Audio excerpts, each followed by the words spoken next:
வணக்கம். இன்னைக்கு ஹெல்த்தியான, சுவையான, டேஸ்ட்டான, ஈஸியான, சிம்பிளாகும்.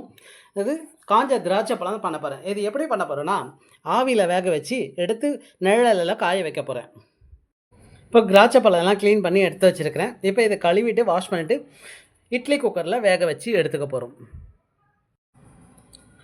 அதான் எல்லாம் க்ளீன் பண்ணி எடுத்து வச்சுட்டேன் திராட்சை பழம். இப்போ இட்லி பாத்திரத்தில வேக வச்சு எடுத்துக்க போறோம். திராட்சை பழம் இட்லி பாத்திரத்தில் வச்சுருக்கிறேன். நல்லா கழுவிட்டு வாஷ் பண்ணி எடுத்து வச்சுருக்கிறேன். இப்போ ஆவியில் வேக வச்சு எடுத்துக்க போகிறோம். எடுத்துட்டா காஞ்ச திராட்சை பழம் அது ஹெல்த்தியாகவும், சுவையாகவும், டேஸ்ட்டாகவும், ஈஸியாகவும், சிம்பிளாகவும் செய்கிறதுக்கு. இட்லி பாத்திரத்தில் வச்சுருக்கிறேன் திராட்சை பழம் ஈஸியாகவும், சிம்பிளாகவும் செய்கிறதுக்கு ஆவியில் வேக வச்சு எடுத்துக்க போகிறோம். அதே போல் நல்ல ஹெல்த்தியாகவும், ஆரோக்கியமாகவும் இருக்கும். இது வேக வச்சு எடுத்துகிட்டு நிழலில் காய வச்சுக்கோ எடுத்துக்க போகிறோம். இட்லி பாத்திரத்தில் வேக வச்சு எடுத்துருக்கிறேன் திராட்சை பழம். இப்போ வெந்துருச்சு. இன்னும் ஒரு 5 நிமிஷம் இருந்தாலே வெந்தானே எடுத்துகிட்டு போகிறோம்.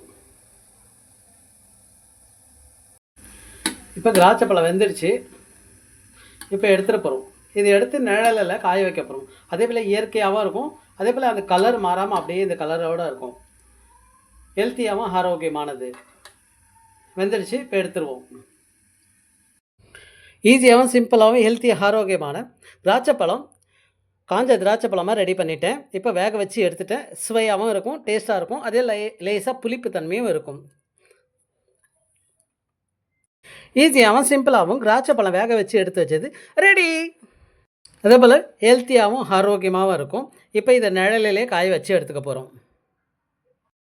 திராட்சை பழம் வேக வச்சு எடுத்து நிழலில் காய வச்சு எடுத்து வச்சிட்டேன். இதுதான் ரெடி ஆயிடுச்சு.